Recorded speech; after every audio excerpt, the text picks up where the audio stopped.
Good girl, चलो चलो बेटा चलो, कुछ नहीं होगा आपके। हाँ पूर्वी, ले लो इसे, ले चलो। अच्छा अच्छा,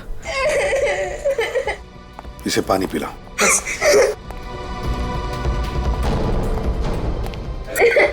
नहीं रो मत बेटा, कुछ नहीं होगा। बैठो बैठो बैठो।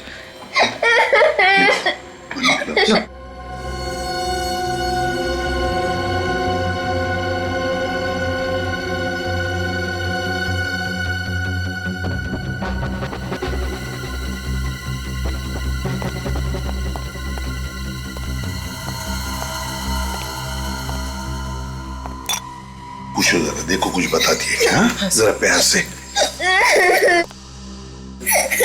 क्या बेटा, क्या हुआ? सर, उस बच्ची पे जो खून लगा है शायद इन लाशों से ही है। दया, दो लाशें और एक मासूम सी बच्ची, ये चक्कर कुछ और ही है दया, चक्कर कुछ और ही है। बेटा देखो देखो, डरने की कोई बात नहीं है। क्या हुआ बेटा यहाँ पर? अच्छा अब रोना बंद करो। देखो देखो दीदी को देखो देखो। अच्छा वो सब छोड़ो, आपका क्या नाम है? नहीं नहीं, ऐसे नहीं रोते बेटा, ऐसे नहीं रोते।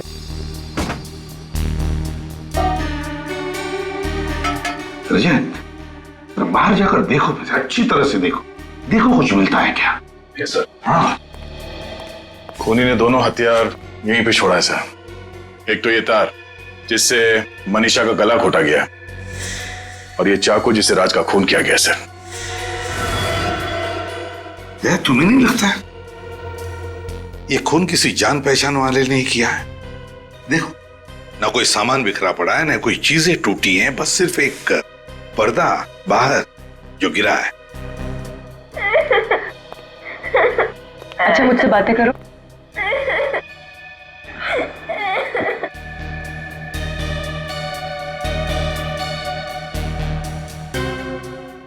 सर, शायद खूनी ने हथियार यहीं से उठाया। ये देखिए, सेब पर चाकू से काटने का निशान। हो सकता है खूनी ने फलों को काटने वाले चाकू से राज को मार दिया। तो क्या खूनी यहाँ खून करने के इरादे से नहीं आया था? क्या यहाँ पर इन लोगों के बीच में कुछ बहस हो गई और फिर खूनी ने राज को फल काटने के चाकू से मार डाला? सर, सर किचन में जले हुए कागज के टुकड़े मिले। ऐसा क्या रस था इस कागज में जिसे जलाकर राख कर दिया? सर, कहीं वो खूनी इन कागजात के लिए तो नहीं आता यहाँ पे?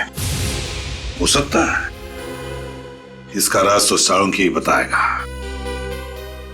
विनीत, दोनों लाशों को फोरेंसिक लैब भेजने की तैयारी करो। नहीं नहीं, ऐसे नहीं रोते, ऐसे नहीं रोते बेटा।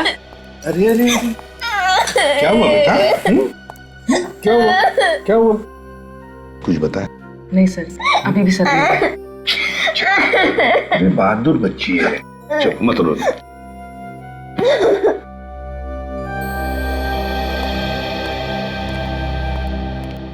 देखिए, शायद आप लोगों को पता नहीं होगा, लेकिन राज और मनीषा दोनों के खून हो गए हैं। खून? आप लोग जानते हैं क्या कोई आया था राज के घर में? साहब, मैं तो पिछले 2 दिनों से छुट्टी पे था, आज ही काम पे आया हूँ। राज मनीषा की किसी के साथ, यहाँ पर किसी के साथ कोई दुश्मनी थी, कोई झगड़ा वगड़ा? क्या आप लोगों को किसी पर शक है? नहीं सर, वो तो बहुत ही अच्छे स्वभाव के थे, सबसे अच्छे से बात किया करते थे, सबकी मदद किया करते थे।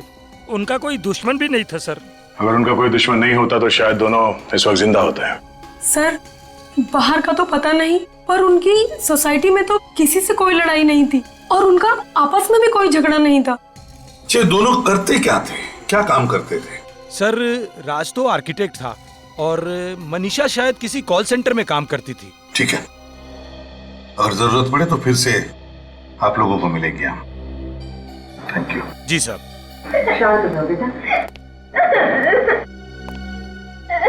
बेटा चलो, कुछ नहीं होगा तुम्हें, कोई कुछ नहीं करेगा, हम लोग हैं ना। अच्छा बताओ हमको, तुम कहाँ रहती हो? तुम्हारा घर कहाँ है, बताओगी? सब्र करो आप, नीना को कुछ नहीं होगा। वो जहाँ कहीं भी है ना, वापस आ जाएगी, सब्र करो। कैसे सब्र कर लूं? मुझे तो यकीन ही नहीं हो रहा, आज तक वो इतनी देर तक घर से बाहर कभी नहीं हुई। कहाँ चली गई नीना? देख तो फिक्र मत कर, आ जाएगी। कहीं कोई उसे उठा के तो नहीं लेके गया ना मेरी मीना? कहाँ चली गई मेरी नीना? मैंने बोला। माँ, बाबा, मेरी नीना, नीना, नीना,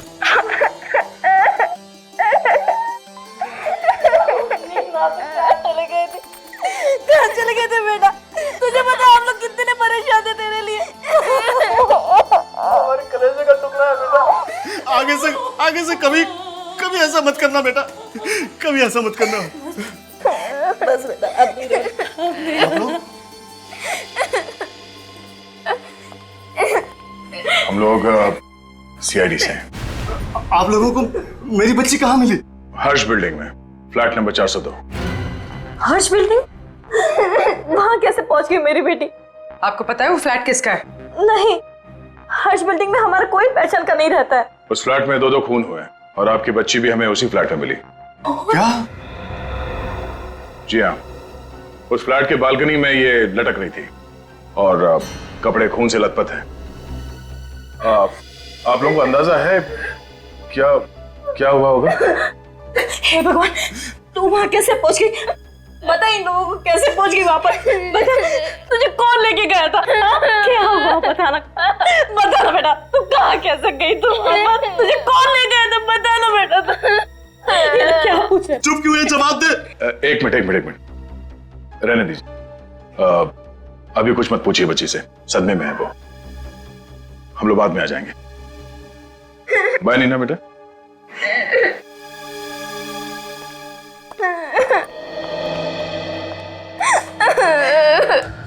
सर, हो सकता है बच्चे के माँ बाप झूठ बोल रहे हो और उन्हीं का कोई हाथ तो राज और मनीषा के खून में। पूर्वी कुछ भी हो सकता है, इन पर नजर रखो। सर, बच्ची मासूम है, ये उसका घर नहीं है। फिर इस हादसे के बीच उसका यहाँ होना। रजत देखो, या तो ये बच्ची राज और मनीषा को जानती थी, या फिर भूल से यहां पर आ गई, या फिर कोई उसे यहां पर जानबूझकर लेकर आया। विनीत, काम करो, अच्छी तरह से ढूंढो, एक एक कोना ढूंढो, कुछ ना कुछ तो जरूर मिलेगा जो हमारे काम का होगा। कैसा? हाँ, मैं भी बाहर देखता हूं।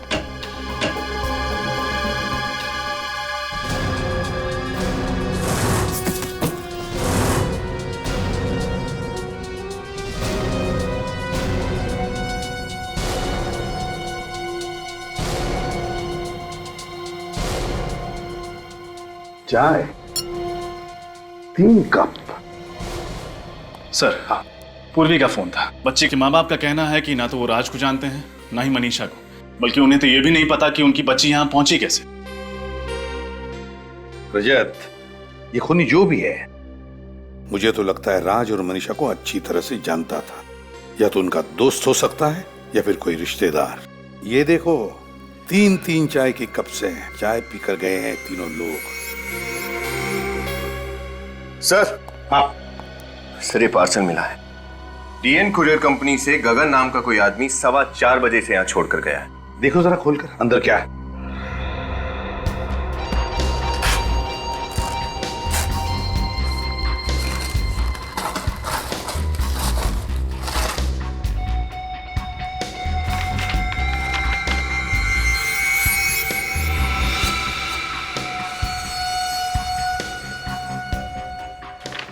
Wall clock. जरूर राज ने किसी कंपनी से अपने लिए ऑर्डर किया होगा।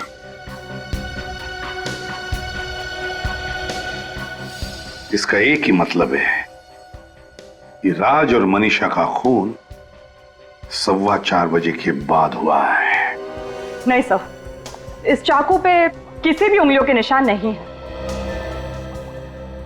हाँ, तभी तो खूनी इतने प्यार से हमारे लिए हथियार छोड़कर गया, क्योंकि वो जानता था कि इस हथियार के जरिए हम उस तक नहीं पहुंच सकते। डॉक्टर साहब, खून कितने बजे हुआ? 4 साढ़े 4 बजे के बीच। 4 साढ़े 4 बजे के बीच? और कुरियर वाला गगन पार्सल देकर गया 4:15 बजे। मतलब तुरंत बाद? सर फिर तो उस कुरियर वाले ने जरूर कुछ ना कुछ देखा होगा। हो सकता है खूनी को पहचान ले। खूनी नहीं, खूनियों को। क्या? खूनियों को? सर मतलब एक से ज्यादा खूनी है? हाँ, आइए।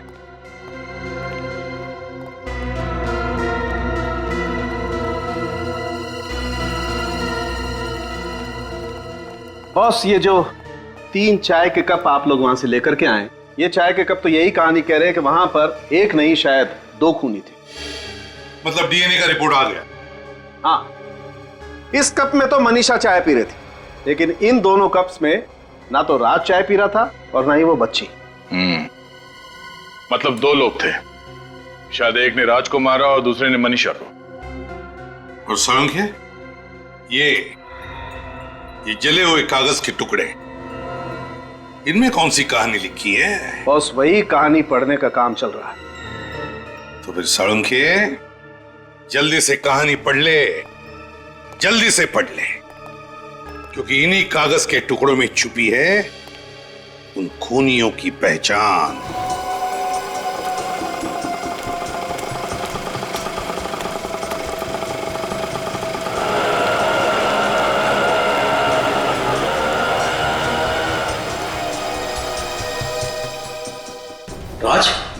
राज तो आज ऑफिस नहीं आया है, उसका फोन भी बंद आ रहा है। जी राज का खून हो चुका है। खून? लेकिन राज तो बहुत शरीफ इंसान था, बहुत अच्छा इंसान था, उसका खून? मतलब आपको किसी पर शक नहीं है? दूर दूर तक नहीं है। मुझे तो अब तक यकीन नहीं हो रहा है, उसको कोई क्यों मारेगा? अच्छा, कल जब राज ऑफिस आया था तो उसका बर्ताव कैसा था? क्या वो थोड़ा सा डरा हुआ, कुछ घबराया हुआ था? सर वो घबराया हुआ तो नहीं था, लेकिन कल वो ऑफिस से घर जल्दी चला गया था। कितने बजे? वैसे तो 7 बजे घर जाता है, लेकिन कल वो 3:30 बजे घर चला गया था। 3:30 बजे? उसने घर जल्दी जाने की वजह बताई? नहीं सर, मैंने पूछना जरूरी नहीं समझा। सर मैंने सुना था उसे फोन पे बात करते हुए। अच्छा, किससे बात कर रहा था? अपनी बीवी से। कह रहा था कि आज घर जल्दी आएगा, उसे एक सरप्राइज देनी है। राज ऐसा कौन सा सरप्राइज देना चाहता था अपनी वाइफ मनीषा को?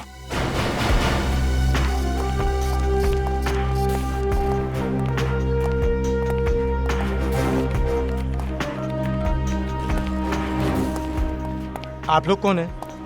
हम लोग सीआईडी से। सीआईडी? क्या बात है सर, कोई खून हो गया है क्या? जी हाँ, आपके ही ऑफिस में काम करने वाली मनीषा का खून हो गया है। What? Oh my God! Manisha को कौन मार सकता है? जरूर उसके पति राज ने मारा होगा। और कौन कर सकता है ये घिनौना पाप? राज ने? आपको ऐसा क्यों लगता है कि ये खून राज ने किया? मनीषा की जिंदगी का एक ही कांटा था और वो था राज।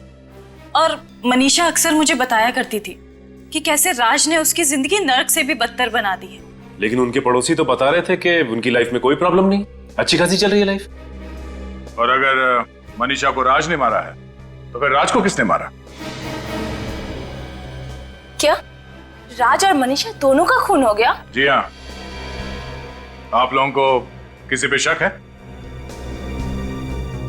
ठीक है, जब तक ये केस सॉल्व नहीं हो जाता आप लोगों से मुलाकात होती रहेगी। Thank you.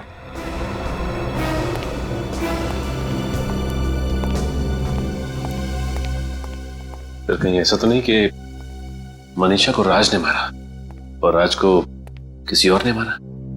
शायद हो सकता है मनीषा को कोई चाहने वाला या उसका बॉयफ्रेंड। सचिन, किसने किसको मारा और उस बंद कमरे के अंदर एग्जैक्टली हुआ क्या था, ये तो वो कुरियर बॉय ही बताएगा जिसने वो पार्सल राज तक पहुंचाया।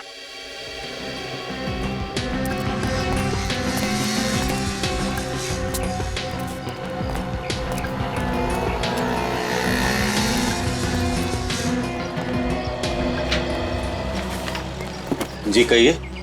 हम लोग यहाँ इस कुरियर के बारे में कुछ पूछने आए हैं। ये तो अब डिलीवर हो चुका है, फिर अब क्या प्रॉब्लम? प्रॉब्लम ये है कि ये पार्सल जिस आदमी को डिलीवर किया गया है, राज, उसका खून हो गया है। क्या? आप लोग? हम लोग सीआईडी से। आप जरा इस गगन को बुलाइए जिसने ये पार्सल वहां पे डिलीवर किया था। एक मिनट। गगन, गगन, सर क्या हुआ, कुछ प्रॉब्लम है? गगन, हम लोग सीआईडी से। सीआईडी? हाँ, जरा ये रिसिप्ट ध्यान से देखो। कल शाम 4:15 बजे तुम हर्ष अपार्टमेंट में गए थे एक पार्सल डिलीवर करने के लिए। हाँ साहब, मगर बात क्या है? गगन, जरा सोच के बताओ, जब तुमने वो पार्सल राज को डिलीवर किया उस वक्त उसके घर में कोई और भी था? सर मैंने पार्सल तो उनको उनके घर के बाहर ही दिया था और उस वक्त वो अकेले ही थे।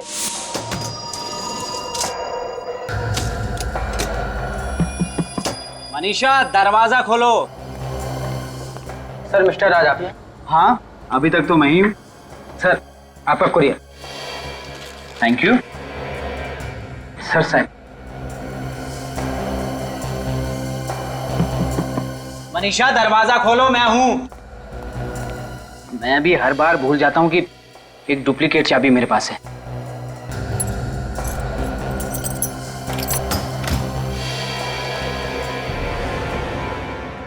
मनीषा, कौन हो तुम लोग? ओह, थैंक यू। इसका मतलब है जब राज घर के अंदर गया उस वक्त मनीषा और वो दो खूनी घर के अंदर ही मौजूद थे। कुरियर वाले गगन के बयान के मुताबिक जब राज कुरियर का पार्सल लेकर घर के अंदर गया तब तक खूनियों ने मनीषा को मार डाला था। हाँ सर, शायद उन दोनों का मकसद सिर्फ मनीषा को ही मारना था। वो तो राज ने खून होते हुए देख लिया, इसलिए उस बेचारे का पत्ता कट गया। हाँ, और दया, जले हुए कागज के टुकड़े में कोई राज छुपा है जिसकी वजह से मनीषा का खून हो गया। लेकिन क्या क्या हो सकता है वो राज जिसकी वजह से उस बेचारे की जान चली गई? पर सबसे हैरानी की बात तो सर ये है कि उस दिन मनीषा को एक भी फोन नहीं आया। उसकी कॉल लिस्ट पूरी की पूरी खाली है। जबकि राज के ऑफिस वालों ने कहा है कि ऑफिस से निकलने से पहले उसने मनीषा को फोन किया था, तो फिर कॉल लिस्ट खाली कैसे हो सकती है? वही तो मतलब सर, खूनियों ने जरूर मोबाइल फोन से कॉल लिस्ट मिटा दी होगी। हाँ, कॉल लिस्ट मिटा दी होगी फ्रेडी। जरूर उस कॉल लिस्ट में ऐसा राज था जो मैं खूनियों तक पहुंचा सकता था। सर। हाँ सर, ये रही मनीषा के फोन की कॉल लिस्ट। ऑफिस से निकलने से पहले राज ने मनीषा को दोपहर के 3:30 बजे फोन किया था। और ये देखो, 3:15 बजे भी कोई इनकमिंग कॉल है लैंडलाइन के नंबर से। हाँ सर, ये लैंडलाइन नंबर तिलक नगर के किसी पीसीओ का है और इस नंबर पे मनीषा ने तकरीबन 3 मिनट बात की थी। 3 मिनट बात की थी? तिलक नगर का पीसीओ? तिलक नगर?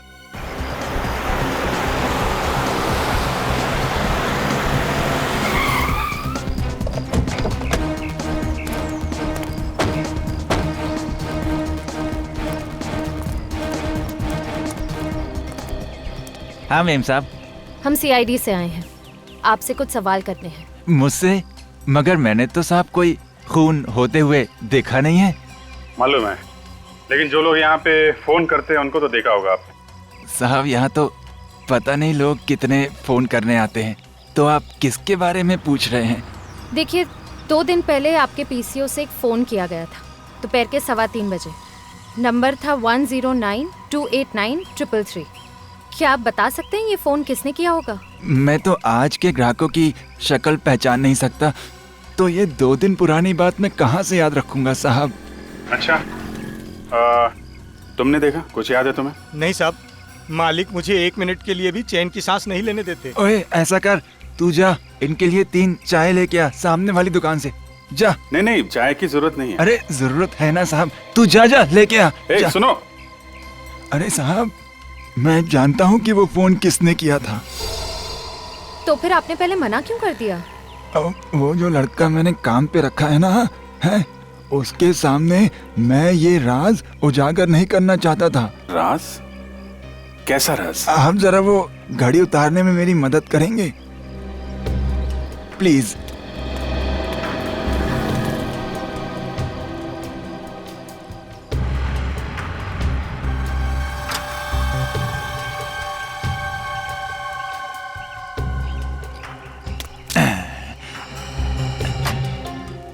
इसे पहचानते हैं? ये क्या है साहब? क्या है ये? ये जासूसी कैमरा है साहब। अच्छा, तो ये जासूसी कैमरा आपने क्यों लगा रखा है? साहब, जो अच्छा दुकानदार होता है ना, वो तो अपनी परछाई पे भी भरोसा नहीं करता, और मैं तो कई घंटों तक दुकान से बाहर रहता हूँ। आप भी बताइए, मैं उस लड़के के ऊपर भरोसा कैसे कर लूँ? बहुत बड़े जासूस हैं आप चाचा। अरे नहीं साहब। अच्छा, 2 दिन पुरानी फुटेज होगी ना इसमें? हाँ हाँ बिल्कुल होगी साहब, आप ले जाइए इसे। Thank you very much. Welcome. जिसने मनीषा को फोन किया और उसका खून किया वो इस कैमरे में कैद है। चलो उसे इस कैमरे से बाहर निकालते हैं। श्रेया, 3:15 बजे से पहले से रिकॉर्डिंग देखना शुरू करते हैं। देखें तो सही, कौन लोग थे जो घुसे थे उस पीसीओ में? सब।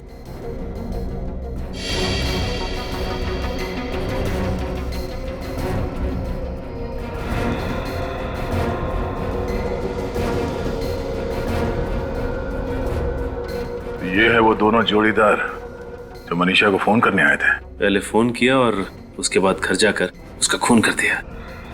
एक ने टोपी पहन रखी है, चेहरा ठीक से दिख नहीं रहा है, और दूसरे की तो मूंछें दाढ़ी है। मगर सर, इन दोनों के चेहरे तो दिख ही नहीं रहे, तो फिर हम इन्हें पहचानेंगे कैसे? पहचान लेंगे फ्रेडी, किसी ना किसी तरह से तो पहचान ही लेंगे हम। श्रेया, जूम करो जरा चेहरे पर।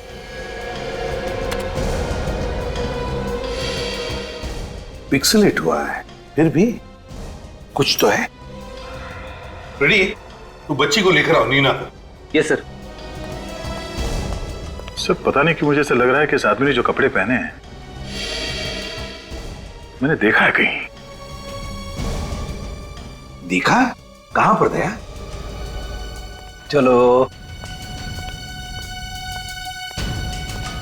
आओ बेटा। कैसी है बेटा? ठीक है? हाँ। Good girl. चलो अब यहां देखो, इस आदमी को देखो गौर से। तुम पहचानती हो इसे?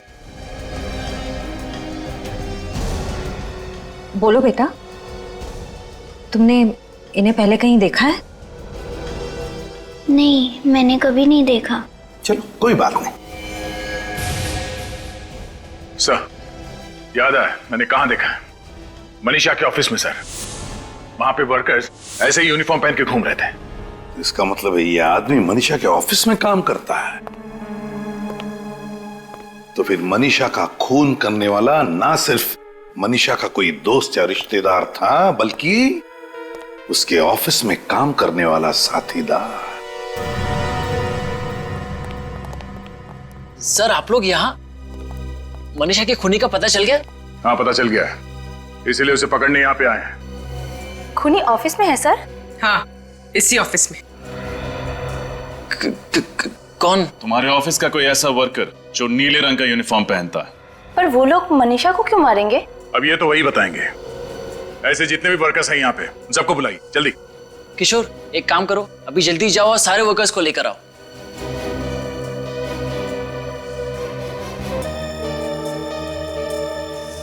ये इतने ही वर्कर्स है? कोई गायब तो नहीं है यहाँ से? अरे इनमें राजू और हीरो तो नहीं आए?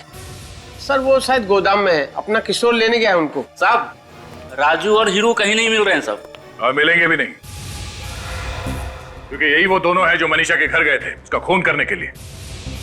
आप लोग ये बताइए कि इन दोनों का मनीषा से कभी किसी भी बात को लेकर झगड़ा हुआ था? नहीं सर, मनीषा का तो उनसे कोई काम ही नहीं रहता था, फिर झगड़ा क्यों होगा? अच्छा, किसी को पता है ये दोनों राजू और हीरो कहाँ गए होंगे? आप लोग जरा सोच के बताइए, आप में से किसी ने इन दोनों की कोई बातचीत सुनी थी?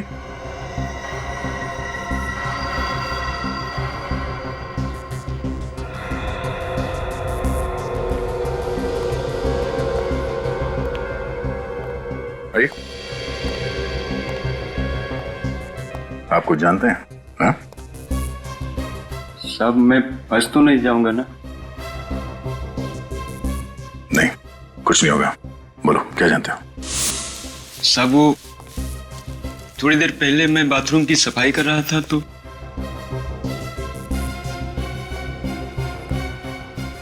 सीआईडी वालों को कैसे पता चल गया हमारे बारे में? नहीं, वो हम तक कभी नहीं पहुंच पाएगा। उनके ऑफिस आने से पहले ही हम यहाँ से 9-11 हो जाएंगे। ठीक है, चल।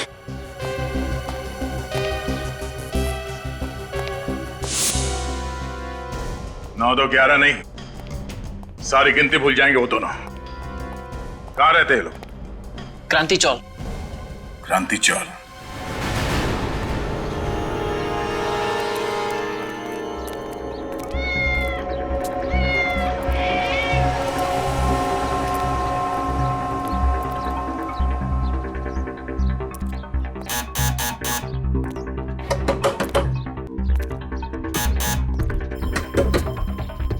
सर दरवाजा नहीं खुल रहा है। कुछ करो ना। क्या सर? दया के दीवाने हो ना, तोड़ दो दरवाजा। सर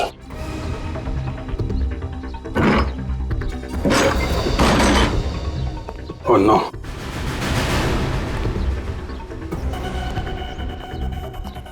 किसने किया? कौन था वो? सर तो मर गया। जिंदा, जल्दी से एम्बुलेंस को फोन करो। सर किसने किया? Hello control room. किसने? मैं पटवारी से बोल रहा हूँ। यहाँ पे एक एम्बुलेंस जल्दी से। हाँ सर, बोल दिया। क्या फायदा, अब तो इनकी लाशें ले जानी पड़ेंगी। सर लगता है दोनों वही हैं जो पीसीओ से मनीषा को फोन करने गए थे। हुलिये से तो वही लग रहा है, मगर ये सब इन्होंने किसी के कहने पे किया है। किसके कहने पे सर? उसी का है जिसने इस जर से इन्हें ऊपर पहुंचा दिया कि हम उन तक पहुंच न जाएं। मतलब सर खूनी को हमारे आने के बारे में पहले से पता चल गया था। मगर पता कैसे चला? फुटेज देखते समय बाहर की तो वो एक बच्ची थी, नीना। मतलब सर ये नीना उन सबके साथ मिली हुई है? नीना,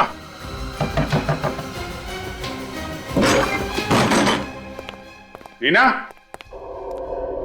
ऊपर जाके देखो। सर। नीना, नीना,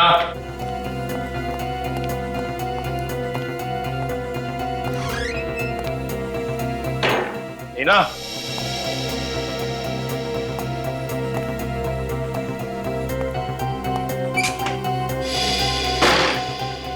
नीना,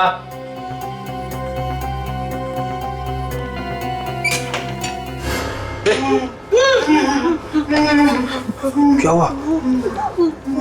सर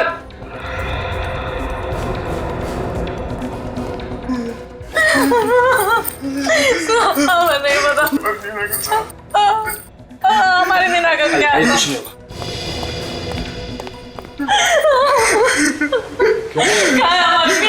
हमारी नीना का है।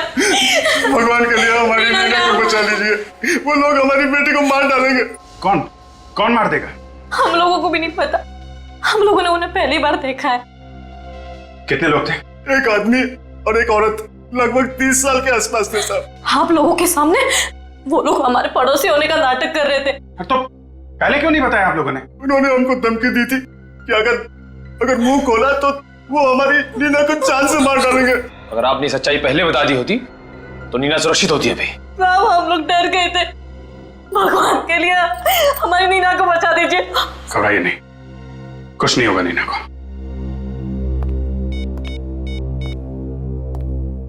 पूर्वी, तुमने उस औरत के बारे में बताया था ना जो नीना को स्कूल छोड़ने गई थी? उसके बाद वो ऑटो से गई थी ना? पता करो उस ऑटो वाले ने उसे कहां पर छोड़ा था।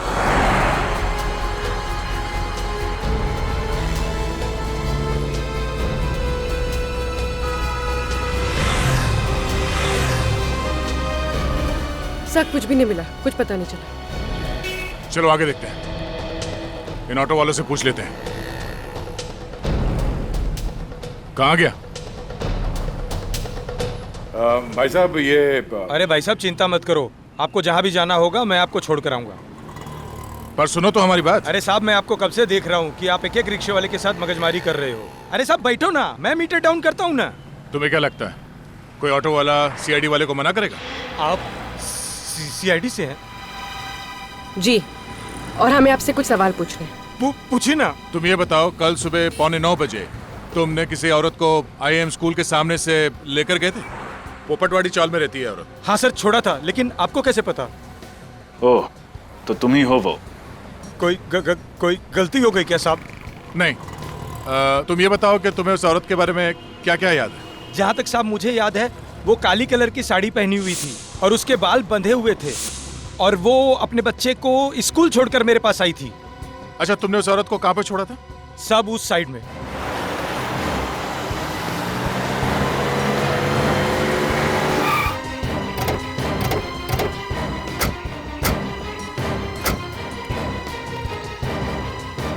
साहब, हाँ, यही वो जगह है जहाँ मैंने उस औरत को छोड़ा था साहब। यहाँ पे? हाँ, यहाँ पे। सर, मनीषा के ऑफिस के बाहर? इसका मतलब है राजू और हीरू के अलावा कोई और भी चालबाज इसमें मिला हुआ है। राज और मनीषा के खून में। चलो, तुम यहीं पे रुको। इन दोनों के अलावा और कोई काम वाली बाई नहीं है यहाँ पर? नहीं, यहाँ पे तो यही दोनों काम करती है। मगर सर, इनमें से तो वो नहीं है। ओह, मतलब वो औरत कोई काम वाली बाई थी ही नहीं। काम वाली बाई के भेष में कोई और ही आई थी यहाँ पे। तुम पहचान लोगे ना उसे? हाँ सर। यहाँ तुम्हारे ऑफिस में स्टाफ में जितने भी मेंबर्स हैं, सबको यहाँ बुलाओ। लेकिन सर, सभी लोग तो यहीं पे। पक्का कोई छूट तो नहीं रहा? अरे हाँ सर, यहाँ पे मनोज और सुहाना नहीं है। मनोज और सुहाना? इसका मतलब है वो बच्ची नीना के घर में जो पड़ोसी थे, वो कोई और नहीं, मनोज और सुहाना ही थे। इन दोनों का फोन नंबर चाहिए हमें। मैं आपकी बात कर रहा था सर।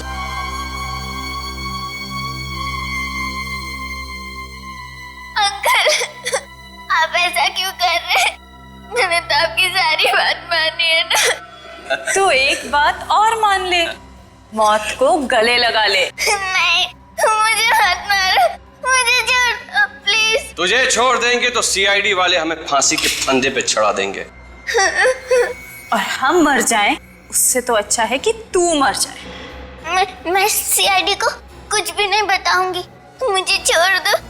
भगवान की कसम, मैं उनको कुछ भी नहीं बताऊंगी। अरे तू भगवान का नाम क्यों ले रही है? हाँ, भगवान के पास ही तो पहुंचाने जा रहे हैं हम तुझे। Bye bye Neena.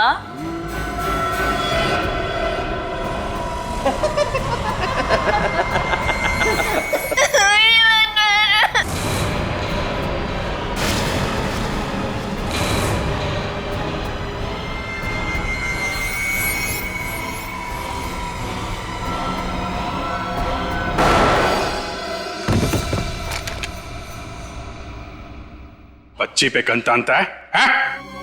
तो तुम लोग यहाँ पहुंच ही गए। क्या करें, मुजरिमों तक पहुंचने की बड़ी बुरी आदत है हमारी। लड़की को छोड़ो। जाने दो हमें, वरना इस लड़की को मार दूंगी। देखो, तुम लोग यहाँ से जा नहीं सकते, लड़की को छोड़ो। खबरदार, एक गोली और ये लड़की गई। सब अपनी अपनी गन्स नीचे रखो, गन्स नीचे रखो, वरना लड़की को गोली मारूं। नहीं।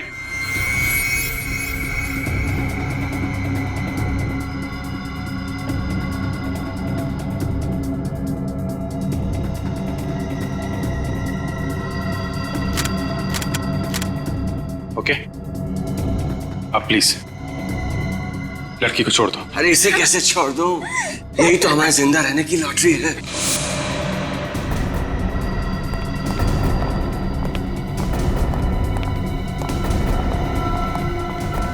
छोड़ना नहीं है, लेकिन जाओ इनके पीछे जाओ।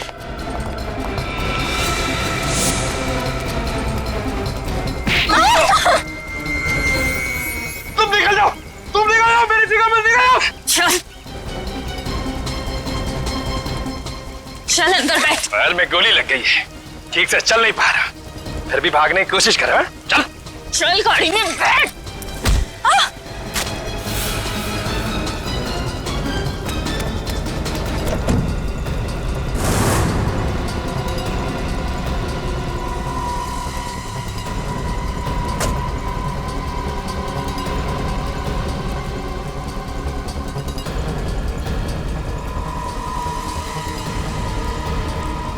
सीआईडी के रहते हुए बच्ची पे गोली चलाएगी? हाँ? क्यों मारा मनीषा को तुम लोगों ने? मनीषा हमारा राज जान गई थी, इसलिए उसे मारना जरूरी था सर। कैसा राज? आपको तो पता है कि हमारी कंपनी कॉल सेंटर के अलावा एसी, कंप्यूटर और टेलीफोन की सर्विसेज भी प्रोवाइड कराती है। कंपनी का बायोडाटा नहीं जानना है, असली बात बताओ। सारे सरकारी दफ्तर हमारी क्लाइंट की लिस्ट में आते हैं सर, इसीलिए दुश्मन देश के कहने पर हम लोग उन गवर्नमेंट ऑफिसेज के एसी शॉट टेलीफोन्स में बग लगाते थे सर, जिससे उन्हें हमारे देश की खुफिया जानकारी मिलती थी और हमें बहुत सारे पैसे। शर्म आनी चाहिए तुम लोगों को। थोड़े से पैसे के लिए तुम लोगों ने देश के साथ गद्दारी की। लेकिन तुम लोग तो सरकारी दफ्तर में नहीं जाते थे, पग कौन लगाता था? राजू और हीरू। हमने उन्हें भी पैसे देके अपनी तरफ कर लिया था। और राज को इसलिए मार दिया क्योंकि उसने तुम दोनों को मनीषा का खून करते हुए देख लिया। हाँ। और ये मासूम बच्ची, इसको वहां पे क्यों भेजा? सर वो मेरी घड़ी वहां छूट गई थी, मैं डर गया कहीं आप लोगों को मेरी घड़ी ना मिल जाए, इसलिए मैंने इसे भेजा था वहां पे वो घड़ी लाने के लिए, लेकिन इसने हमारा सारा प्लान बिगाड़ दिया सर। एक तो गुनाह पे गुनाह करते गए, फिर अपने काले कारनामे छुपाने के लिए इस मासूम को भी उस दलदल में खींच लिया। अंकल, इन्होंने मुझे धमकी दी थी कि अगर मैंने इनका काम नहीं किया तो ये लोग मेरे माँ और बाबा को मार देंगे। कुछ नहीं होगा तुम्हारे माँ बाबा को, हैं? वो लोग बिल्कुल ठीक हैं।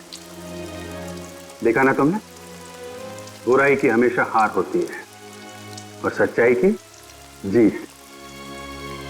अंकल, तो अब इनका क्या होगा? इसमें क्या है? Okay okay. अरे शर्मा जी, ये क्या? मेरे पिताजी कहते थे जिसका ग्लास खाली उसका जग खाली। हेलो सुनो, सर को ड्रिंक सर्व करो। थैंक यू मासी जी, थैंक यू। Enjoy yourself. या और बताओ कैसा चल रहा है? Mansi, happy birthday. Thank you. अच्छा, ये बताओ मानसी, आज तुम कितने साल की होगी? देखो, मेरे पिताजी कहते थे कि औरत से उसकी उम्र और आदमी से उसकी नहीं पूछी जाती। Enjoy yourself. अरे मानसी, अरे मैडम, केक काटना है या नहीं? कमाल के होस्ट हो तुम दोनों पति पत्नी। और ये अर्नव कहाँ है?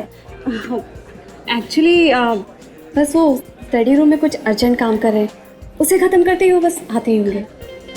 Enjoy yourself. अर्नव, अर्नव, ये सब क्या है? सारे गेस्ट आ चुके हैं, सब आपका वेट कर रहे हैं।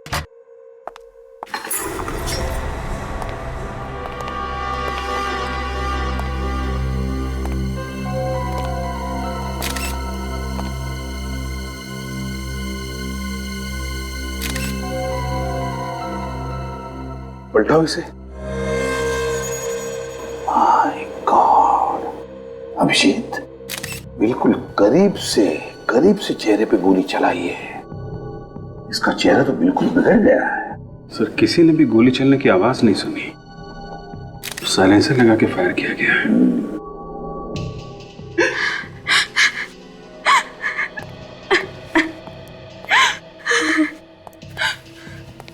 मानसी, देखो हमें भी बहुत दुख है तुम्हारे पति की मौत का, लेकिन अगर खूनी तक पहुंचना है तो हमें तुम्हें कुछ सवाल पूछने होंगे और तुम्हें जवाब देना पड़ेगा।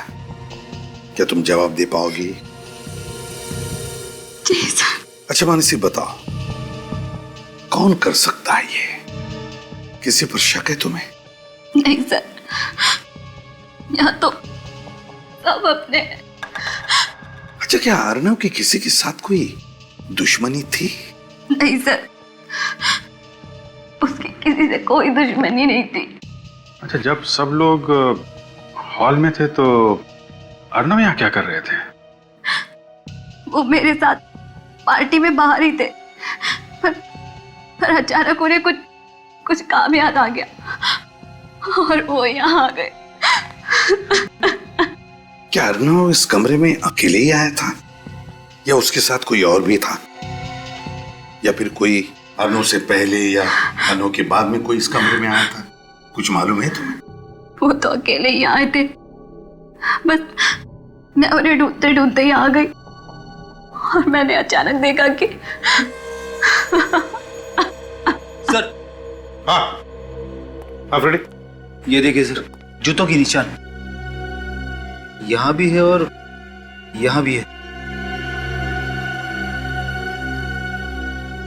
हाँ, मतलब खून इस खिड़की से अंदर आया है। हाँ, यहीं से आया है।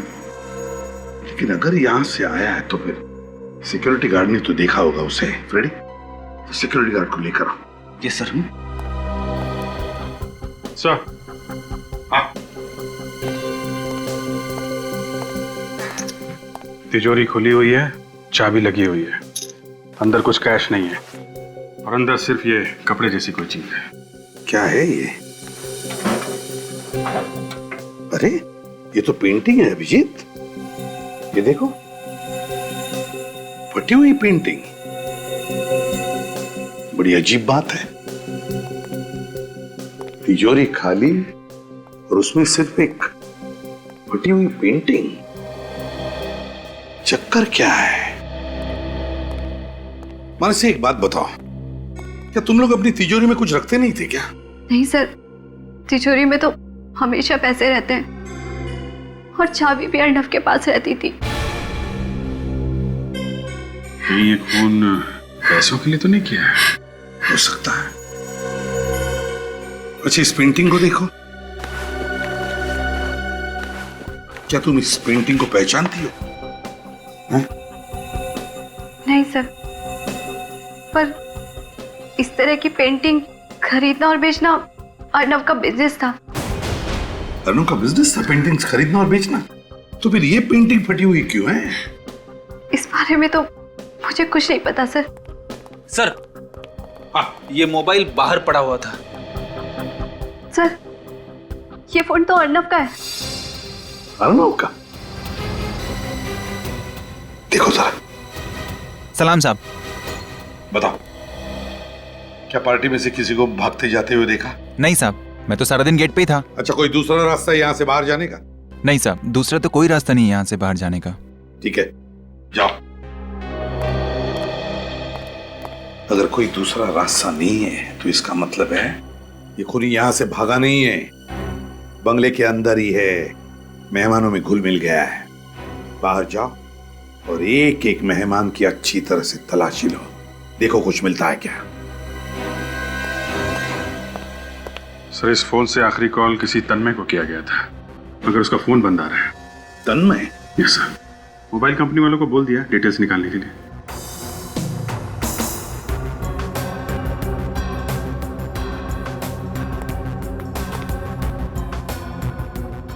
मन से एक बात बताओ, क्या तुम किसी तन्मय को जानती हो?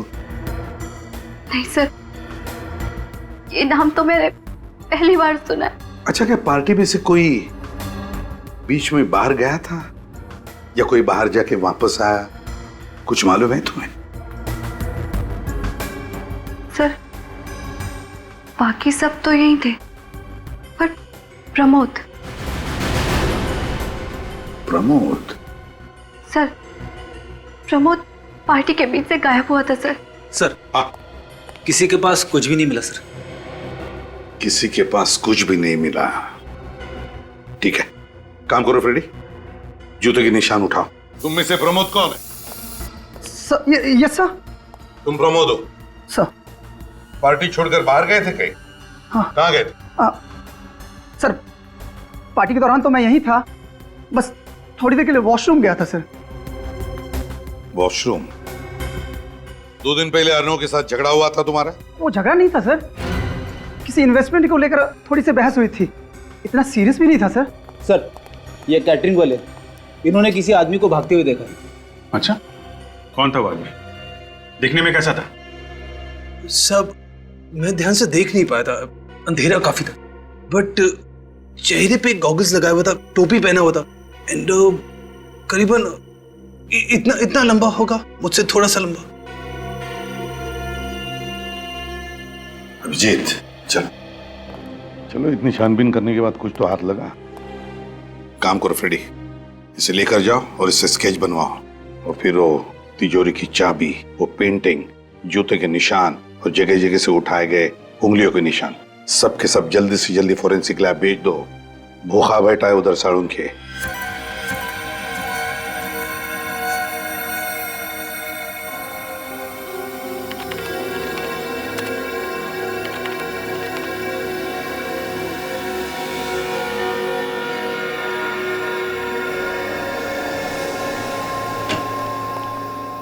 सबको एक दिन मिट्टी में मिलकर के ऊपर ही जाना है सालुक है, इसलिए मिट्टी चेक कर। ऊपर पापी लोगों को जगह नहीं है साड़ू के, तू यहीं पे बता दे। अबे चिढ़ता क्यों है? तू पापी नहीं है। आजा जल्दी से बता दे क्या मिला है तुझे। अर्नब के कमरे में पाए गए फुटप्रिंट में से जो आप मिट्टी उठा करके लाए हैं, उस मिट्टी में से मुझे 4 चीजें मिली हैं। 4 चीजें? कौन सी? घास फूस, डाबर, ईंट का चूरा और चौक। और इस मिट्टी का केमिकल एनालिसिस तारिका कर रही है। अगर कोई केमिकल होगा तो पता चल जाएगा। डाबर, घास फूस, ईंट का चूरा और चौक। अगर चौक है तो मैं बता सकता हूँ कि खूनी कहाँ से आया होगा। कहाँ से? स्कूल से आया होगा। मेरे टीचर चौक का इस्तेमाल ब्लैक बोर्ड पे लिखने के लिए करते थे सर। रेडी? अरे अभी तो स्कूल से बाहर निकलो, दिमाग खराब कर देते हो।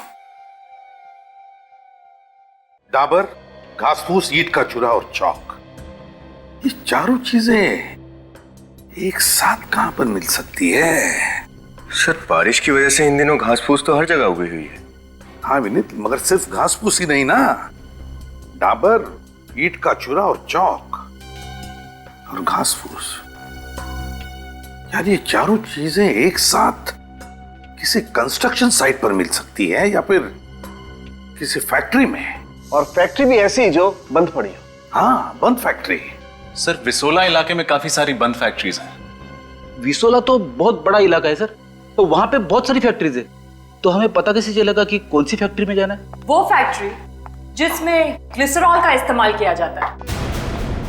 ग्लिसरॉल? हाँ, इस मिट्टी में मुझे ग्लिसरॉल के मॉलिक्यूल्स भी मिले हैं। ग्लिसरॉल के मॉलिक्यूल? सारुण का ग्लिसरॉल तो प्रिजर्वेटिव है, खाने पीने की चीजों में इस्तेमाल किया जाता है, जैसे कि वेफर चिप्स है, चॉकलेट्स है।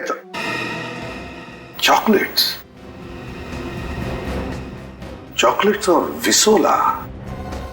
विसोला में चॉकलेट्स की फैक्ट्रीज हैं। यस सर, उनमें से 4-5 फैक्ट्रीज बंद भी पड़ी।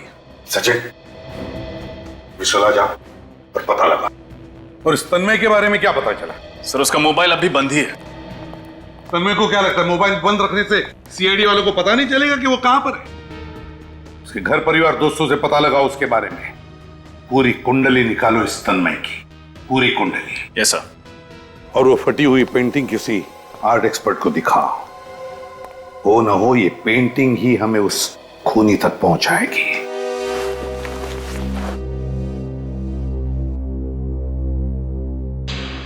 अरे ये तो बड़ी मशहूर पेंटिंग है, रवि ने बनाई थी। नाम सुना है रवि का? सॉरी नहीं। बहुत मशहूर पेंटर था वो, करीब करीब 30 साल पहले बनाई थी उसने। आपको कहां से मिली है? जिस आदमी का खून हुआ उसके घर पर मिली। अच्छा ये बताओ कि आज की डेट में इस पेंटिंग की कीमत क्या होगी? आज की डेट में करीब करीब 50 लाख तो होगी ही होगी। 50 लाख? हाँ। किसका खून हुआ है? अर्नब नाम का एक आर्ट कलेक्टर था, उसी के घर से ये मिली। यही पेंटिंग्स वगैरह बेचने का बिजनेस था उसका। अरे पेंटिंग बेचने खरीदने वाले को तो करीब करीब सबको ही मैं जानता हूं, लेकिन ये अर्नब नाम का तो कभी मैंने सुना ही नहीं। अच्छा एक बात बताओ, जब इस तरह की इतनी महंगी पेंटिंग बेची या खरीदी जाती है तो सबको पता चल जाता होगा? हाँ ऑफ कोर्स। तो आप बता सकते हैं कि आखिरी बार ये पेंटिंग किसने खरीदी थी? ये पेंटिंग मेरा ख्याल है कोई नरेंद्र नाम के आदमी को बेची थी। बहुत पैसे वाला है, लंदन में रहता है। तो फिर ये पेंटिंग यहाँ इंडिया में कैसे आई? यही तो मुझे भी ताज्जुब हो रहा है कि ये पेंटिंग इंडिया में और वो भी अर्नब नाम के आदमी के घर में कैसे आई। हो सकता है अर्नब ने ये पेंटिंग चुरा ली हो। चुराने का कोई फायदा नहीं, ये पेंटिंग तो नकली है। हाँ नकली पेंटिंग? हाँ। मतलब अर्नब नकली पेंटिंग्स बेचता था? हाँ सर, जरूर उसने किसी को ये नकली पेंटिंग बेची होगी और बदला लेने के चक्कर में उसने अर्नब का खून कर दिया। हाँ विनीत, सबसे पहले ये पता करना होगा कि अर्नब ने ये नकली पेंटिंग बेची किसको थी। सचिन, पिछले चॉकलेट फैक्ट्री का मालिक क्या नाम है उसका? Mister Raghav sir. सर ये राघव के बारे में हमने सब कुछ पता कर लिया, सारी जानकारी मिल गई है सर। सर ये राघव का कोई भी कनेक्शन नहीं है अर्नब से। इस एरिया में आखिरी चॉकलेट की फैक्ट्री है, देखिए यहाँ क्या पता चलता है। अरे हम लोग सीआईडी से। अजय इस फैक्ट्री का मालिक कौन है? साहब ये फैक्ट्री अब कहाँ रही? ये तो बंद हो गई है। फिर भी कोई तो मालिक होगा ना इस जगह का। हाँ साहब, वो गगन जी हैं। उस दिन पार्टी में गगन नाम का कोई भी मेहमान नहीं था। इस गगन के साथ कोई और पार्टनर है यहाँ? हाँ साहब है ना, वो प्रमोद सेठ हैं और कभी कभार आते भी हैं। ये प्रमोद था सर। अच्छा? हाँ सर, जब अर्नव की मौत हुई तब प्रमोद हॉल में नहीं था, गायब था। और कुछ दिनों पहले इस प्रमोद की अर्नव के साथ किसी बात को लेकर बहस हुई थी। इस प्रमोद से मिलना पड़ेगा। प्रमोद, सीआईडी आपसे मिलने आई है।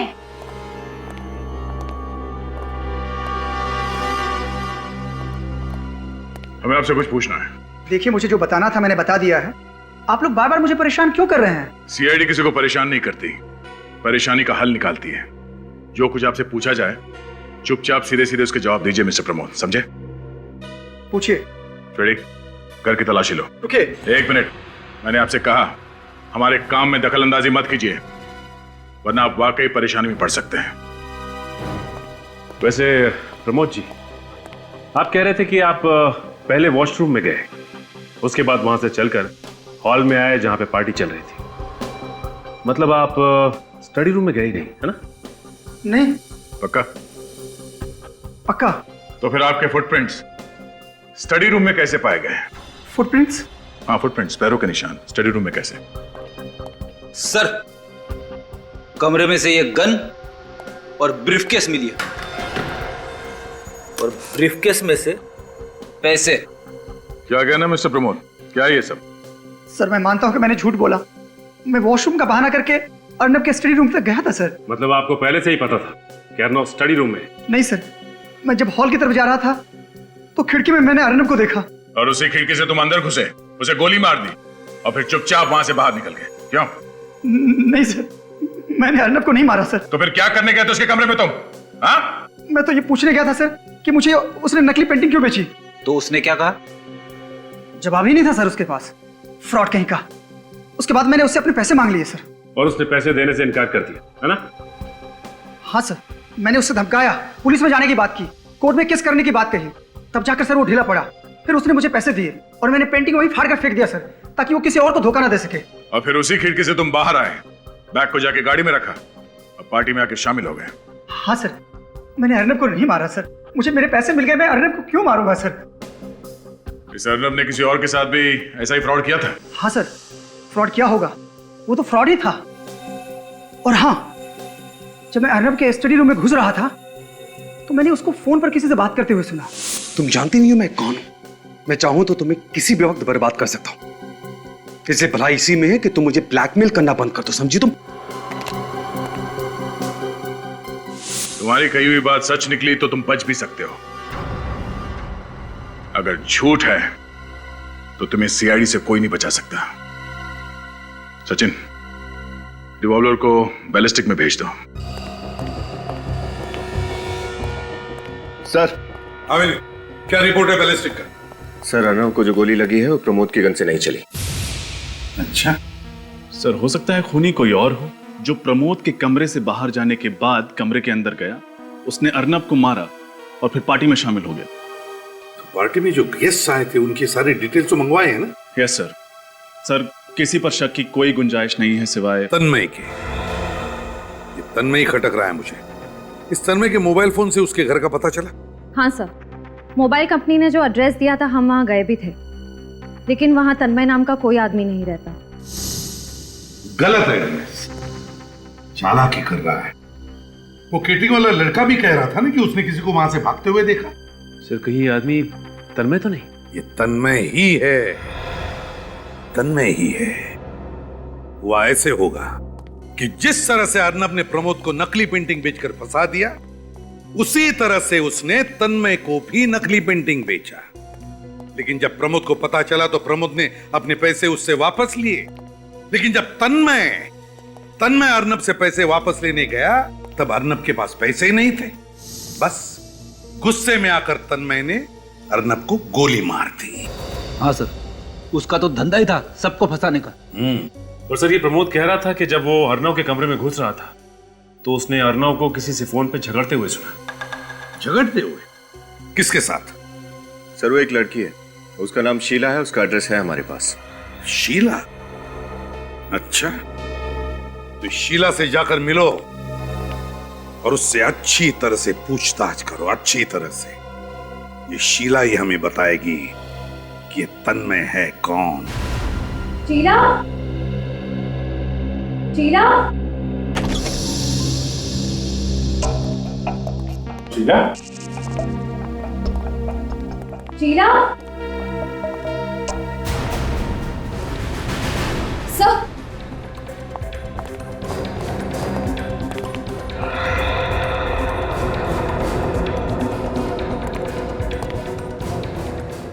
सर ये तो मर चुकी है।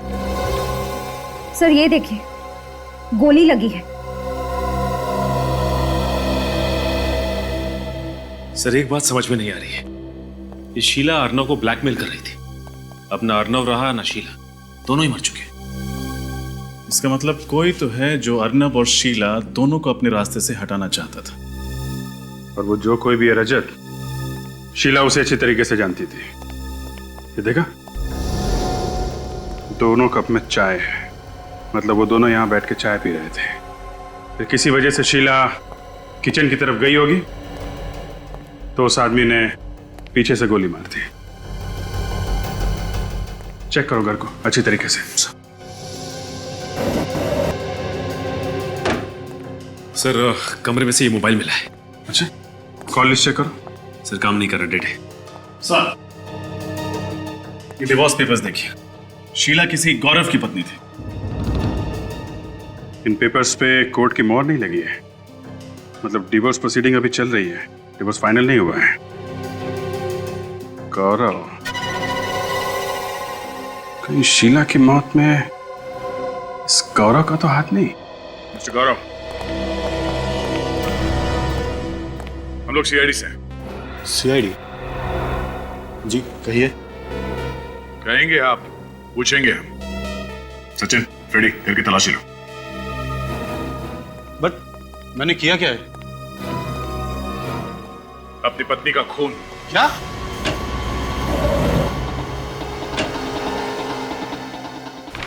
आपको लगता है कि शीला का खून मैंने किया है तो आप अपना समय बर्बाद कर रहे हैं। हमारा समय बर्बाद होने की चिंता आप मत कीजिए। आपकी जिंदगी बर्बाद ना हो जाए, आप उसकी चिंता कीजिए। हमारे बीच झगड़े होते रहते थे और छोटे बड़े झगड़े तो हमेशा मियां बीवी के बीच चलते रहते हैं। छोटे छोटे नहीं, बड़े बड़े झगड़े होते थे तुम दोनों के बीच में, तभी तो डिवोर्स लेने वाले थे।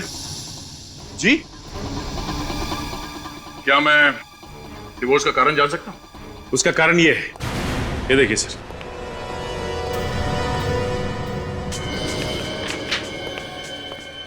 डियर शीला, फ्रॉम सुमित,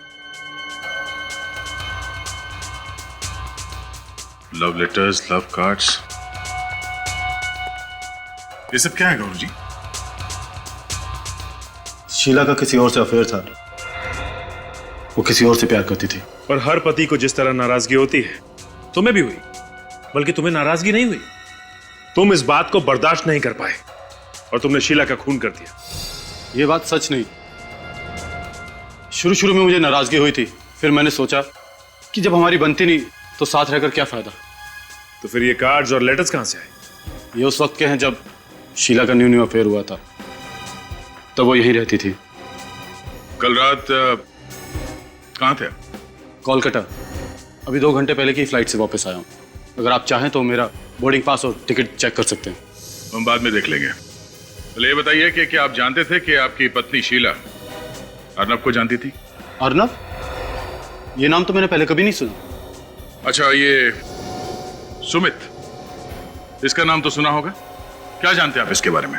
सच कहूं सुमित कौन था, कहां से आया, क्या करता था, मुझे कुछ नहीं पता। बट एक बात मैंने उसकी नोटिस की थी, वो एक नंबर का फ्रॉड आदमी था। वो कैसे? सर, शीला से हमेशा झूठे झूठे वादे करता था कि हम अमेरिका में सेटल हो जाएंगे, अमेरिका में मेरा बिजनेस है, ये वो वगैरह वगैरह। बट मुझे कभी यकीन नहीं होता था। अमेरिका तो छोड़िए सर, उसके पास तो अमृतसर तक जाने के पैसे नहीं होते थे। वो तो शीला से हमेशा पैसे उधार लेता था।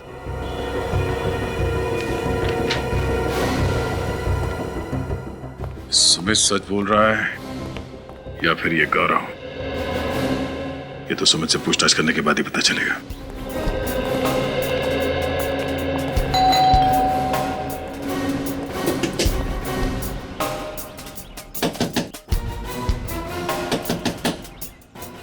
क्या बात है, कोई दरवाजा नहीं खुल रहा? एक काम करो, तोड़ दो। यस,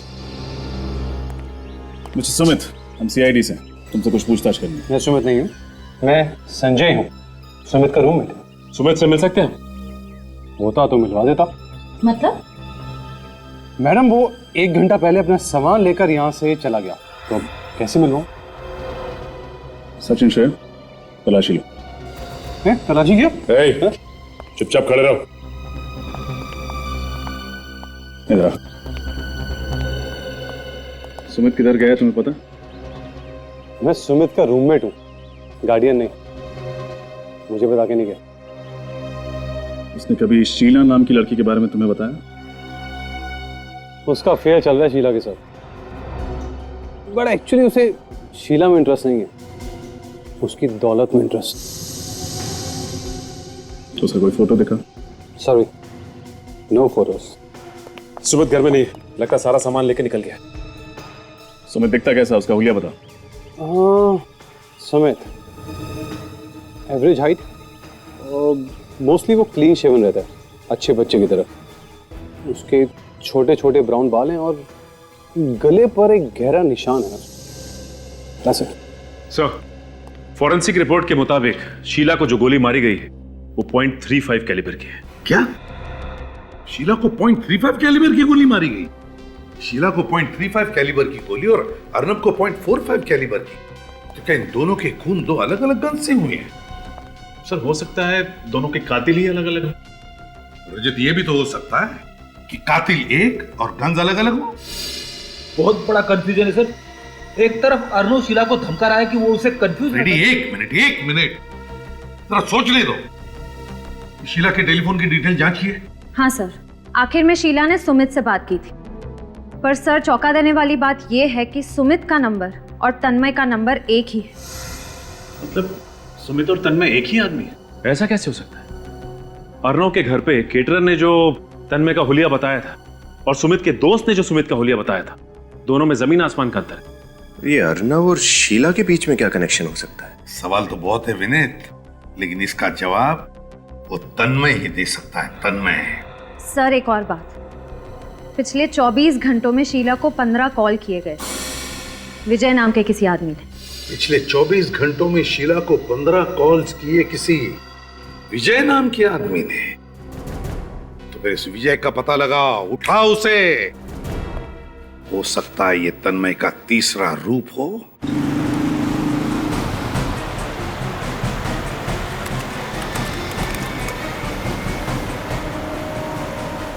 सर, ये विजय तो हाईवे की तरफ भाग रहा है।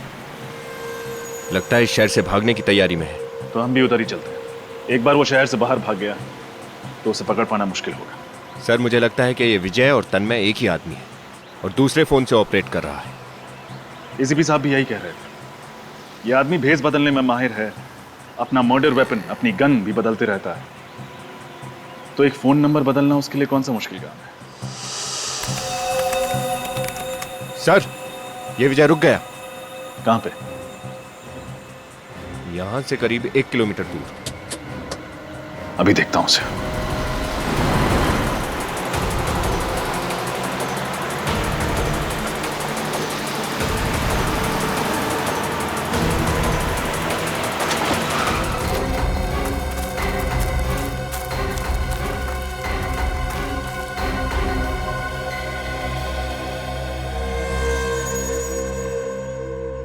गोली लगी है सर। तो अभी अभी किसी ने गोली मारी। सही तो जिंदा है। पहले इसको हॉस्पिटल पहुंचाते। कहीं ये विजय तो नहीं? जी। अच्छा जी, थैंक यू सर। विजय की हालत बहुत खराब है, उसके बचने की उम्मीद कम है। भगवान करे बेचारा बच जाए। अच्छा, फोरेंसिक रिपोर्ट आ गया? आ गई, फॉरेंसिक रिपोर्ट आ गई बॉस। ये है वो गोली जिससे विजय को मारा गया, .22 कैलिबर की। पहले .45, उसके बाद में .35 और अब .22 कैलिबर की गोली। मतलब इस आदमी के पास हर तरह के गन्स है। और वो अलग अलग मेकअप करके भी घूमता है सर। हर आदमी ऐसा मेकअप नहीं कर सकता जब तक उसे मेकअप के बारे में जानकारी ना हो। सर हो सकता है कोई आर्टिस्ट हो, स्टेज पे काम करता हो, या फिर कोई मेकअप आर्टिस्ट। बॉस मुझे एक बात और पता चली है। तो इतनी देर से चुप क्यों बैठा सालू के? अरे यार, थोड़ा नम्रता से काम लेना चाहिए अगर कोई मदद करे तो। हमेशा घोड़े पर सवार रहना ठीक नहीं है। अच्छा तू बता, जल्दी बता चल। विजय के कपड़ों पर से मुझे एक बाल मिला है जो विजय का नहीं है। खूनी का होगा? डीएनए किया बाल का? नहीं यार तो फिर फटाफट कर सालू के, हमारे पास वक्त नहीं है और हमारे रिकॉर्ड में भी मैच करके देखो। Okay okay. रजत, ये विजय और शीला, मुझे लगता है इन दोनों के बीच में कोई ना कोई कनेक्शन है, कोई ना कोई कनेक्शन है। इनके फोन रिकॉर्ड चेक किए? Yes sir. हाँ, लेकिन विजय और शीला के बीच में दूर दूर तक कोई कनेक्शन नहीं। सर। हाँ सर, विजय के बारे में काफी कुछ पता चल गया। क्या पता चला? वो ब्राज एसोसिएट्स में काम करता था और वहां के मालिक का नाम दीपक है। ब्राज एसोसिएट्स, मालिक का नाम दीपक? व्हाट? गोली मार दी? वो मर गया? मरा नहीं है, जिंदा है, हॉस्पिटल में। मुझे मालूम है ये सब कौन कर सकता है। कौन? तन्मय। तन्मय? ये तन्मय आपके यहाँ काम करता है ना? हमारे यहाँ कहां साहब, भाग गया यहाँ से। मेरा पार्टनर हुआ करता था, मुझसे चीटिंग करके मेरे ही पैसे खा गया। तन्मय ने पैसे आपके खाए, ये विजय कहां से बीच में आ गया? उसकी क्या दुश्मनी थी तन्मय से? सर मैंने ही विजय को तन्मय के पीछे लगाया था, पैसों की वसूली करने के लिए। अच्छा ये बताइए, विजय शीला को कैसे जानता था? सर इसी बीच उसने अपना नाम बदलकर तन्मय से सुमित कर लिया और विजय को पता चल गया कि शीला से उसका अफेयर चल रहा है। बस तब से उसे जानता होगा सर। सच सच बताइए दीपक जी, बात क्या है? सर विजय ने शीला को फोन करके बताया कि ये सुमित नहीं, असल में तन्मय है। तन्मय दिखता कैसा है? मैं आपको उसका फोटो दिखाता हूं सर। ये रहा सर। तो ये तन्मय है। एसीपी सर को फौरन इन्फॉर्म करना पड़ेगा। तन्मय की फोटो तो हमारे हाथ लगी, लेकिन उसके बारे में और कोई जानकारी मिली? नहीं सर, अब तक कोई जानकारी नहीं। सर हाँ, ये देखिए उस बहरूपीय तन्मय का एक और रूप। सर ये तो सुमित के रूममेट संजय की तरह दिख रहा है। एक मिनट, ये कोई सुमित का रूममेट संजय नहीं, ये तन्मय है, तन्मय। एक काम करो, इसका स्किन कलर थोड़ा डार्क करो।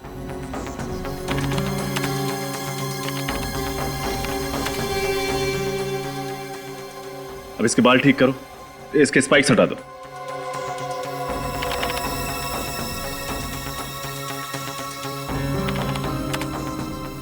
हाँ, इसकी आईब्रोज थोड़ी मोटी। अब इसको एक मूंछ दे दो। ये देखिए सर, अब ये हूबहू अर्नब की पार्टी की केटरिंग वाला लग रहा। हाँ, तो इसका मतलब जब पार्टी में मर्डर हुआ उस वक्त तन्मय पार्टी में मौजूद था? हाँ, पार्टी में ही था। केटरिंग वाला बनकर उसने हमें तब भी गुमराह किया, ये कहकर कि उसने किसी को भागते हुए देखा है। सर शीला को मारने की तन्मय के पास ठोस वजह थी, लेकिन उसने अर्नब को क्यों मारा ये समझ में नहीं आ रहा। क्या वजह हो सकती है? विनीत, जरा अर्नब की फोटो निकालो, दिखाओ जरा। अब तन्मय की फोटो उसके बाजू में ही लगाओ। अब सब लोग ध्यान से देखो इन दोनों फोटो को, देखो क्या दिखता है। ये क्या सर, तन्मय अर्नव की तरह दिख रहा है? एग्जैक्टली फ्रेडी, दिख नहीं रहा है, बल्कि एक ही है वो, एक ही आदमी। मतलब अर्नव ने खुद को ही मार दिया? नहीं फ्रेडी, अर्नब ने खुद को नहीं मारा है। जरा सोचो, विजय के कपड़ों पर से जो बाल मिला उसकी डीएनए रिपोर्ट और अर्नब की डीएनए रिपोर्ट काफी मिलती जुलती है। इसका एक ही मतलब है कि विजय का खून अर्नब के किसी रिश्तेदार में से ही किसी ने किया है। रजत, एक काम करो, इस ब्रज एसोसिएट्स के मालिक दीपक को फोन करो और उससे पूछो कि क्या तन्मय के किसी रिश्तेदार को जानता है क्या, या उसके बारे में कुछ जानता है क्या। Yes sir. अब समझ में आया उस आदमी के चेहरे पर इतनी करीब से गोली क्यों मारी, उसका चेहरा तहस नहस क्यों किया। वो इसलिए कि कोई उसे पहचान न सके। सर, हाँ, दीपक का कहना है कि तन्मय का एक चचेरा भाई है राहुल, जो बिल्कुल उसकी तरह दिखता है, वही कद, वही नाक नक्शा। ओह, अब आया सारा खेल समझ में।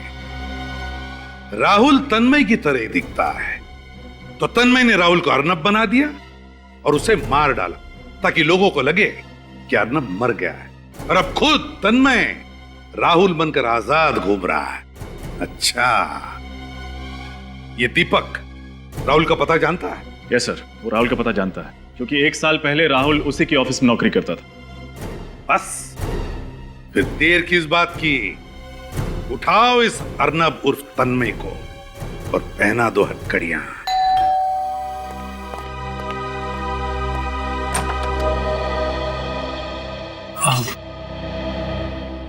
जी, किससे मिलना है आपको? हम लोग सीआईडी से हैं। आप मिस्टर तन्मय? जी नहीं, मैं तो राहुल हूँ। अच्छा, एक्चुअली हमें तन्मय से मिलना है, जरा बुलाइए उसे। तन्मय यहाँ नहीं है, मैं अकेला रहता हूँ यहाँ पर। देखिए, हमें पक्की इंफॉर्मेशन मिली है, इस वक्त तन्मय यहीं पे है। आपको मेरी बात पे यकीन नहीं है ना? आप घर की तलाशी ले सकते हैं। अच्छा, कह रहे हैं तो तलाशी ले लो। इंफॉर्मेशन तो यही है हमारे पास। लेकिन तन्मय ने किया क्या? दरअसल उसने 2 लोगों का खून और एक आदमी पर जानलेवा हमला किया। अरे अरे, घर का चप्पा चप्पा छान मारा। लेकिन तन्मय नहीं मिला। नहीं सर, कहीं नहीं मिला। माफ कीजिएगा, शायद इंफॉर्मेशन गलत थी, आपको परेशान किया, वेरी सॉरी। ओके, चलो भाई।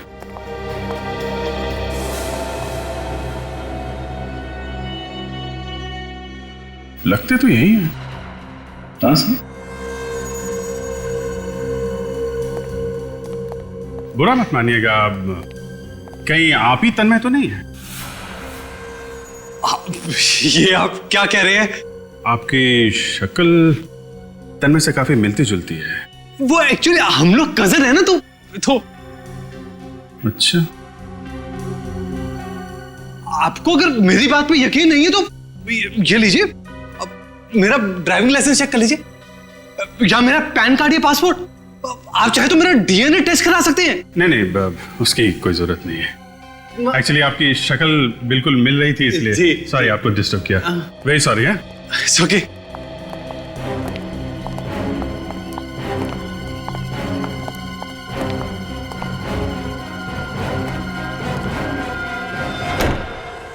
हमें पक्की खबर मिली है कि तन्मय यहीं पर ही है। ढूंढते रह जाओगे सबके सब, क्योंकि राहुल को तो मैं मार चुका हूं, और सारे documents, driving licence, PAN card, passport, hospital details अब मेरे हो चुके हैं। तन्मय अभी एग्जिस्ट ही नहीं करता, इसलिए मेरे खिलाफ कोई सबूत ही नहीं है। और कोई मेरा कुछ भी नहीं बिगाड़ सकता।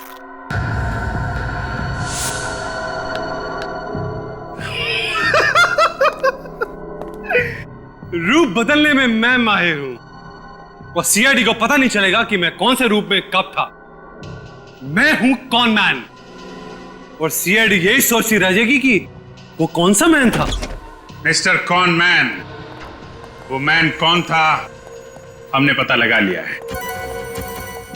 तन्मय जी उर्फ अर्नव, उर्फ राहुल, उर्फ संजय, उर्फ सुमित, उर्फ कैटरिंग वाले।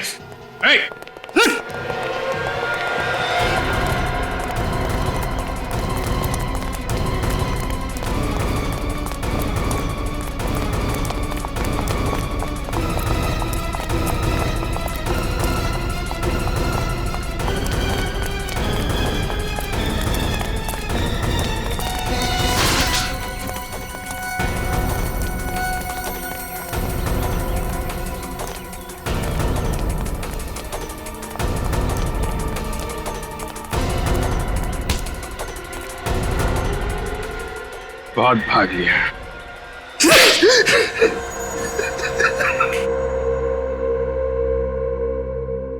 तन्मय से अर्नब क्यों बने तुम? दौलत के लिए, मेरे मानसी की करोड़ों की दौलत के लिए अर्नब बनकर उससे शादी की। और सुमित क्यों बने तुम? मैं सुमित बनकर शीला की जिंदगी में आया, उसे प्यार का झूठा नाटक किया, क्योंकि मैं जानता था कि उससे डिवोर्स के बाद अपने पति से ढेर सारी दौलत मिलने वाली है। लेकिन जब तुम्हारे एक्स बिजनेस पार्टनर मिस्टर दीपक ने तुम्हारी पोल खोलने के लिए विजय को तुम्हारे पीछे लगाया, तब तुम्हें खतरा महसूस हुआ। हाँ, विजय को पता लग गया था कि मैं ही अर्नब हूं। उसने शीला को फोन करके मेरी धोरी जिंदगी के बारे में बताया। अर्नब का मरना अभी जरूरी था और मैंने खुद अपनी ही मौत का प्लान बनाया। और उसके लिए तुमने अपने भाई राहुल को बलि का बकरा बनाया, जो हूबहू तुम्हारी तरह दिखता था। उसकी लाश को अर्नब बना के वहां रख दिया। हाँ, मेरे पास कोई और चारा नहीं था। और बड़ी ही चालाकी से केटरिंग वाले बनकर उस पार्टी से भाग गए। और सुमित का रूममेट संजय बनकर तुमने हमें फिर से झांसा दिया। हाँ, मुजरिम चाहे कितने ही भेष बदल ले, कानून उसके चेहरे से नकाब उतार ही लेता है। दौलत के लालच में तुम खून पे खून करते गए, अपने भाई तक को नहीं छोड़ा। तुम्हें तो फांसी ही होगी। इस तरह के और भी एपिसोड देखने के लिए हमारे चैनल को सब्सक्राइब करें और बेल आइकन दबाना ना भूलें।